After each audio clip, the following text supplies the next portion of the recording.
Praise the lord. యేసుక్రీస్తు దివ్యనామంలో ఉదయకాల సమయంలో మీ అందరికీ నా హృదయపూర్వక వందనాలు తెలియజేస్తున్నాను. నా బంధువులు ఎదిగిపోతున్నారు, నా స్నేహితులు ఎదిగిపోతున్నారు, నా పక్కింటి వారు ఎదిగిపోతున్నారు, నా ఎదురింటి వారు ఎదిగిపోతున్నారు, అందరూ ఎదిగిపోతున్నారు.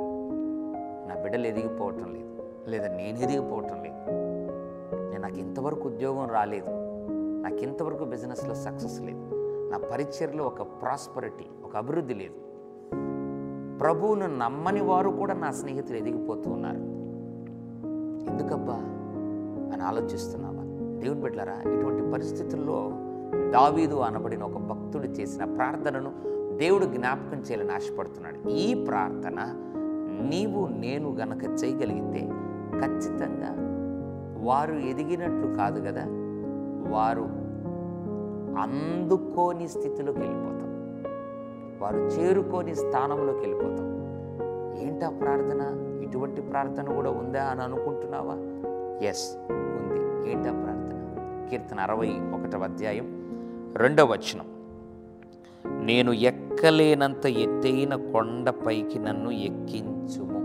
ఎంత అద్భుతమైన మాట. దావీదు అంటున్నాడు తన ప్రార్థనలో, నేను ఎక్కే కొండ కాదు ప్రభువా, నేను ఎక్కలేని ఎత్తైన కొండపైకి నన్ను ఎక్కించు. నువ్వు కూడా ప్రార్థించాలి. లోకంలో అందరూ ఎక్కినట్లుగా కాదు, నేను ఎక్కలేను కానీ నువ్వు నన్ను ఎక్కించు. నేను ఉద్యోగం పొందుకోలేను, నువ్వు నాకు దక్కించు. నేను బిజినెస్ని ప్రాస్పర్ చేసుకోలేను, నువ్వు నన్ను అభివృద్ధి చెయ్యి.